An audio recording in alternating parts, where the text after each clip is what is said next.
Hello बच्चों, अर्थशास्त्र की ऑनलाइन क्लास में आपका स्वागत है। आज हम व्यष्टि अर्थशास्त्र का लेसन 12 पूर्ण प्रतियोगिता बाजार में संतुलन हम पहले से कर रहे हैं। हमने 2 वीडियो कर लिए हैं।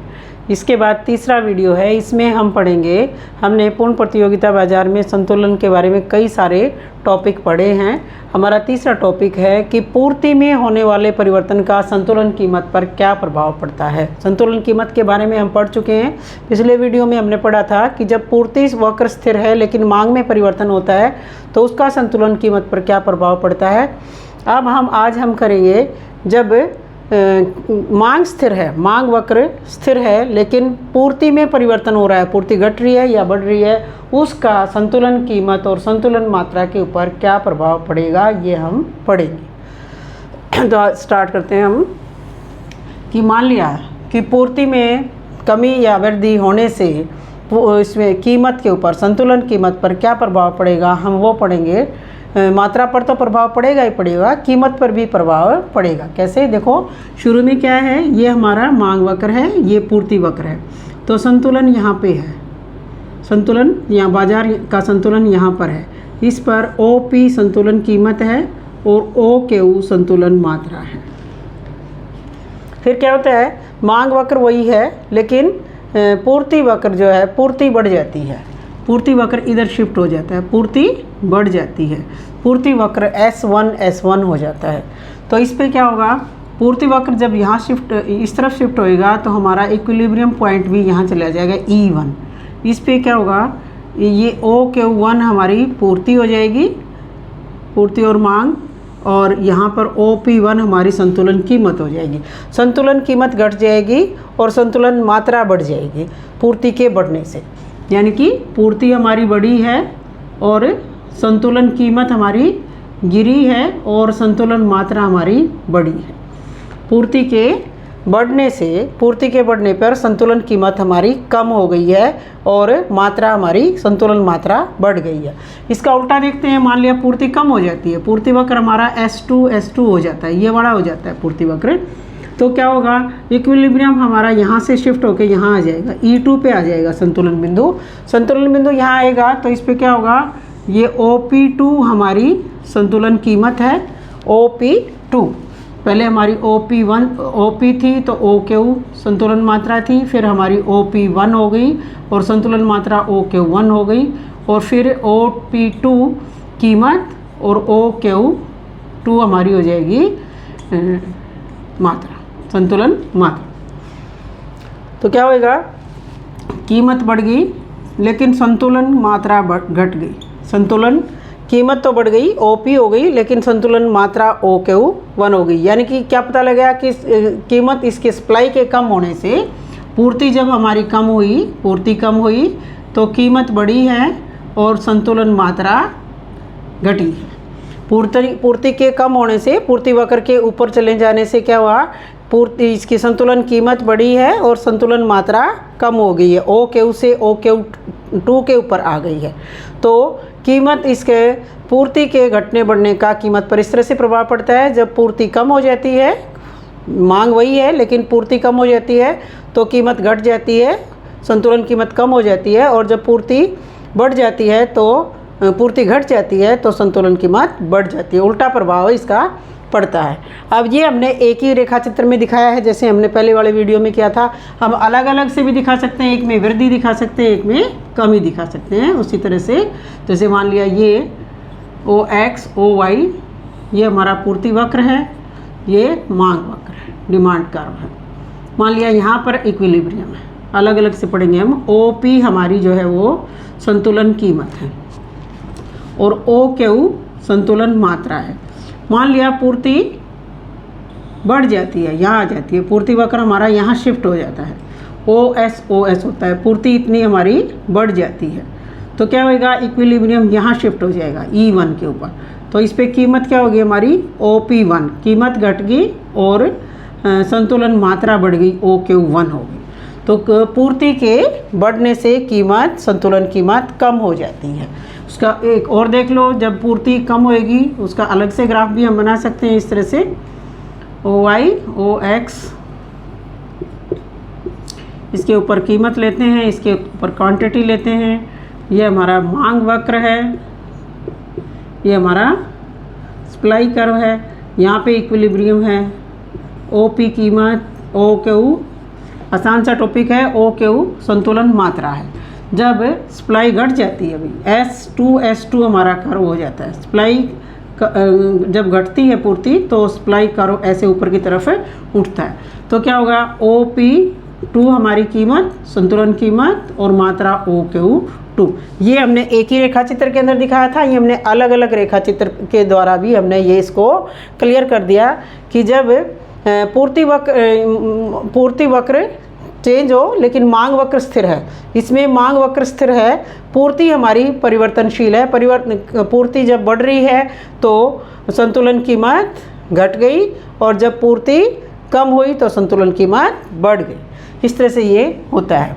फिर जैसे उसमें था पहले वाले वीडियो में कि कुछ स्पेशल केस भी होते हैं, विशेष केसेस भी होते हैं, विशेष परिस्थितियाँ भी हैं कि जब मांग वक्र पूरी तरह से लोचदार है।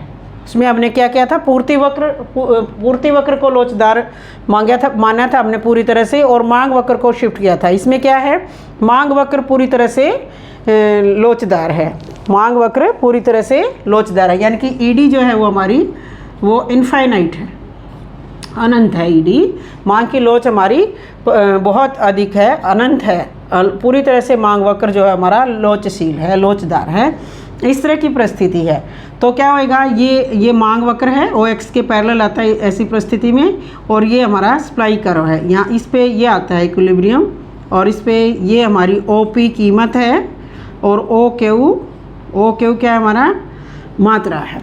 OQ संतुलन मात्रा है, ये स्थिति है जब इस तरह की स्थिति है। और फिर क्या होगा, मान लिया सप्लाई हमारी बढ़ जाती है, हम अलग अलग रेखा चित्र में करेंगे पूर्ति के घटने बढ़ने का। हमारा पूर्ति वक्र ये हो जाता है S1 हो जाता है, तो इक्विलिब्रियम यहाँ से शिफ्ट होकर यहाँ आ जाएगा, E1 यहाँ आ जाएगा। तो क्या हुआ, देखो कीमत तो वही है लेकिन पूर्ति ये बढ़ गई, संतुलन मात्रा बढ़ गई, ये O1 हो गई, यहाँ से यहाँ चली गई। OQ थी, OQ1 हो गई, लेकिन कीमत के ऊपर कोई प्रभाव नहीं पड़ा है। तो पूर्ति के बढ़ने से कीमत पर कोई प्रभाव नहीं पड़ता जब मांग वक्र पूरी तरह से लोचदार है।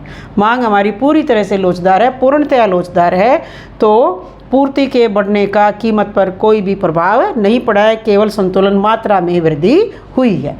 और देखो भाई, जब सप्लाई घट जाती है, सप्लाई कर्व ऐसे आ जाता है, S2 मान लिया ये हो जाता है हमारा, इस तरफ कीमत ली है हमने और इस तरफ मात्रा ली है, तो ये हमारी संतुलन कीमत है यहाँ तक की OP, और ये जो है शुरू में क्या थी हमारी OQ संतुलन मात्रा थी। ये इक्विलिब्रियम पॉइंट यहाँ आ जाता है, संतुलन बिंदु यहाँ आ जाता है, E1 पे आ जाता है। तो क्या हुआ, देखो यहाँ पे आया तो संतुलन मात्रा तो घट गई, OQ1 या 2 मान लेते हैं इसको, OQ2 हो गई।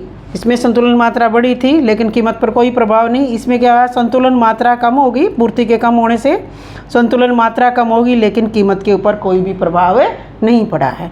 ठीक है, इसमें भी कोई प्रभाव नहीं पड़ा, इसमें भी, यानी कि पूर्ति के घटने बढ़ने से जब मांग वक्र हमारा स्थिर है और पूर्ति वक्र शिफ्ट हो रहा है ऊपर नीचे, उसका कीमत के ऊपर कोई प्रभाव नहीं पड़ता, केवल संतुलन मात्रा के ऊपर उसका प्रभाव पड़ता है। अब अगली एक विशेष परिस्थिति है जब मांग वक्र पूरी तरह से बेलोचदार है, पूरी तरह से बेलोचदार है, यानी कि OY के पैरेलल है, यानी कि ED क्या है हमारी 0 है, इसमें ED हमारी 0 है। तो इस पे क्या है, मांग वक्र OY के पैरेलल है, इससे इसका उल्टा है OX का उल्टा।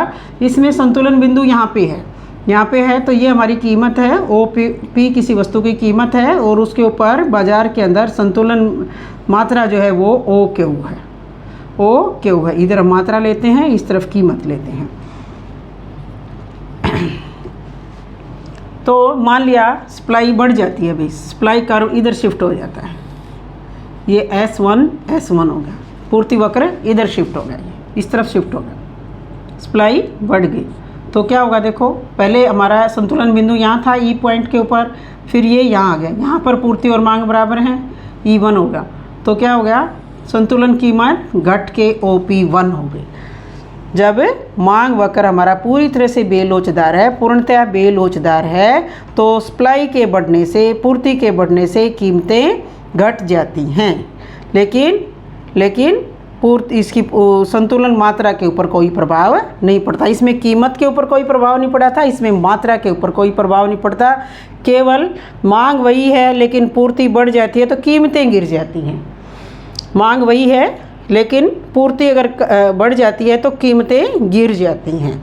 इसका उल्टा इसमें है, जैसे मान लिया मांग वही है, मांग है, इस पे इक्विलिब्रियम यहाँ पर है, ई पॉइंट के ऊपर है, ये सप्लाई कर्व, ये मांग वक्र, तो इसके ऊपर ये यहाँ पर बराबर है दोनों, तो इस पे ये इक्विलिब्रियम पॉइंट है, ये कीमत है ओपी कीमत है, और यहाँ पर ये ओ क्यू हमारी संतुलन मात्रा है। सप्लाई कर्व जो है वो ऊपर की तरफ शिफ्ट हो जाता है, यानी कि सप्लाई घट जाती है, सप्लाई कम हो जाती है, पूर्ति कम हो जाती है, तो ये इस तरफ शिफ्ट हो जाएगा।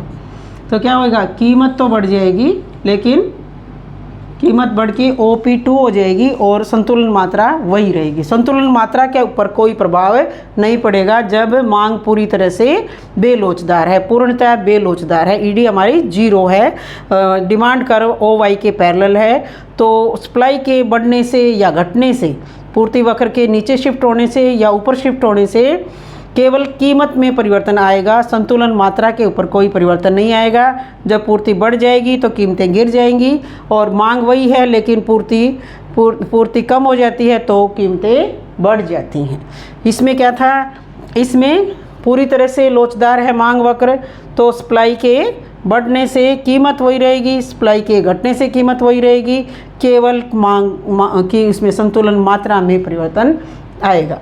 तो हमने एक टॉपिक ये कवर किया है पूर्ण प्रतियोगिता बाजार संतुलन में, कि पूर्ति में अगर परिवर्तन आ जाए, मांग वही है लेकिन कि अगर पूर्ति में परिवर्तन आ जाए, पूर्ति वक्र शिफ्ट हो जाए, तो संतुलन कीमत और संतुलन मात्रा पे क्या प्रभाव पड़ेगा।